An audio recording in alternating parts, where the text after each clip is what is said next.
Quand Dieu réunit Marie et il réunit Aaron, qu'est-ce qu'il dit? Aaron parlait contre Moïse. Marie et Aaron parlaient contre Moïse. Ça veut dire, Marie et Aaron ont critiqué Moïse. Amen. À quel sujet aussi? Au sujet de la femme éthiopienne. Au sujet de la femme que Moïse avait pris. Amen. Parce que Moïse a décidé de laisser la première pour la deuxième femme. Ses frères, ses soeurs, ses compatriotes se sont réunis et ils ont commencé à le critiquer. Amen. Pour dire pourquoi il laisse la première et il va prendre la deuxième. Question. Regardez ce que Dieu dit. Vas-y, continue. Car il avait pris une femme éthiopienne. Car il avait laissé une femme hébreu pour aller prendre une femme éthiopienne. Il dit. Et il dit.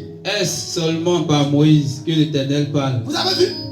Parce que Moïse a dit que l'Éternel me met en cœur de prendre l'autre. Et ils disent à Moïse, entre eux les deux causes, est-ce que c'est à lui seulement Dieu peut parler? Vous voyez comment l'homme peut être parfois ingrat ou soit parfois naïf? Vous voyez comment l'homme peut être naïf? C'est pas parce que ton père spirituel cause avec toi, ou soit il te dit mon fils, il faut prendre l'huile d'olive là, tu vas lui donner, donner la capoua, ou soit donne l'huile d'olive là, ou soit pris pousser là, ou soit pris, que tu vas penser que tu peux faire ce que lui fait. Vérité. Parce qu'il a dit mon fils, il faut prier pour telle personne. C'est fini. Ou soit il dit ma fille, prie pour telle personne. C'est fini, je suis devenu homme de Dieu, je suis devenu servant de Dieu. Donc si quelqu'un est malade, sans l'accord de mon père, je vais le faire. Est-ce que c'est ce que Dieu a demandé? Non. Regardez ce qu'ils disent. Est-ce que c'est à lui seul que Dieu parle? Question. Attends, Moïse n'était pas au courant des critiques. Moïse était consacré. Il était oué de Dieu. Il était ailleurs. Mais eux, derrière son dos, ils sont en train de former un coup contre lui. Amen. Regardez, vas-y. N'est-ce pas aussi par nous qu'il parle? Dieu aussi, est-ce que Dieu... Parce que Myriam, Marie était une prophétesse. Marie s'est dit qu'elle est servante de Dieu. Amen. Marie, parce qu'elle parle la langue, donc elle est la servante de Dieu. Amen. Donc puisqu'elle est servante de Dieu aussi, Dieu lui parle. Donc regardez la question qu'il pose à Aaron. Est-ce que moi, Dieu ne nous parle pas aussi? Question. Donc, en d'autres termes, ce que Dieu a dit à Moïse là, c'est faux. Si c'était vrai, Dieu allait le parler aussi. Mais voici l'intérêt grave qu'ils ont commis. Vas-y. Et l'Éternel entendit. Et Dieu a entendu. Oh, Moïse était un homme fort patient. Plus qu'un homme sur la face de la terre. Plus que tout homme sur la face de la terre. Soudain. L'Éternel dit à Moïse. L'Éternel parle maintenant à Moïse. À Aaron. Et à Aaron. Et à Marie. Allez.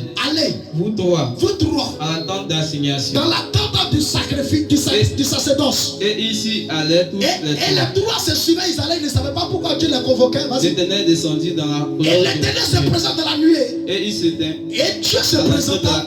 Et entrant dans la tente, il appela Aaron et il appelle Aaron et Marie. Ils s'avançaient. Et ils s'avançaient toutes les deux.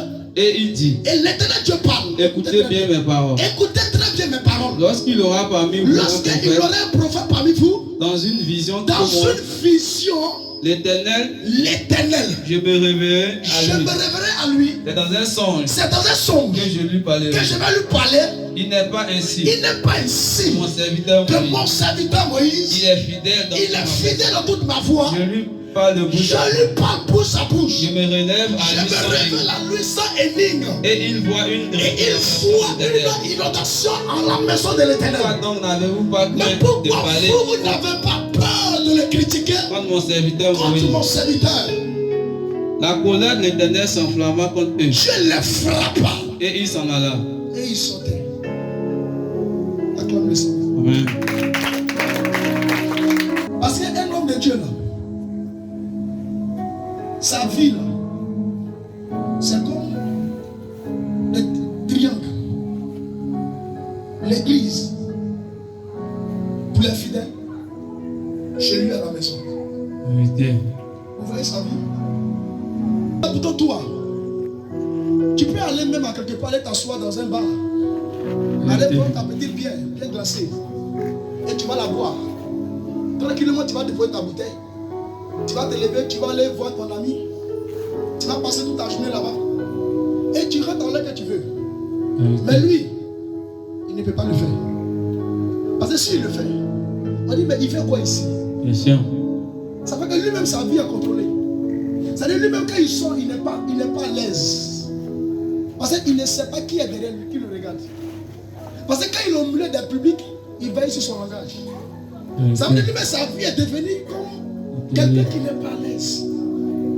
Là où il peut être à l'aise, c'est au milieu de vous, dans l'église. C'est là qu'il se sent à l'aise. Mais une fois qu'il sort, il n'est plus à l'aise. Parce que le monde l'entoure. Il y a plusieurs personnes qui le regardent, qui l'indexent.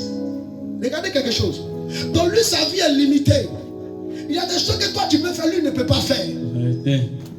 Donc un homme comme ça, qui a livré sa jeunesse à Dieu jusqu'à sa vieillesse, et tu te mets en train de le critiquer, mais tu livres une malédiction sur ta vie sans le savoir.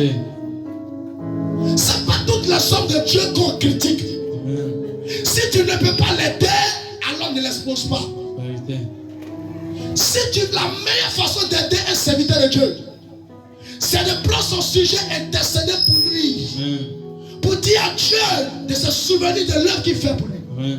Car ce qu'il est en train de faire, beaucoup ont voulu faire, ils sont morts. Il y a beaucoup des hommes de Dieu qui ont fait des délivrances, ils sont restés dans la délivrance. Il y a beaucoup des hommes de Dieu qui ont parti des hôtels, ils sont morts. Mais si un tel homme de Dieu est en train de le faire, et que toi tu le connais, il faut le laisser dans sa manière, dans sa tâche. Si tu ne peux pas l'aider, ce n'est pas la peine de le critiquer. Parce que lorsque tu fais, tu trouves une malédiction sur ta vie. La Bible dit que Aaron a critiqué Moïse. Pourtant, c'était à cause de Moïse que Aaron vivait. C'était à cause de Moïse que Aaron marchait. Mais l'ignorance de Dieu commet, c'est que parce que nous sommes sous la grâce. Quand tu es sous la grâce, Dieu ne tient pas compte à la grâce. Parce que Dieu tient compte à son intérêt.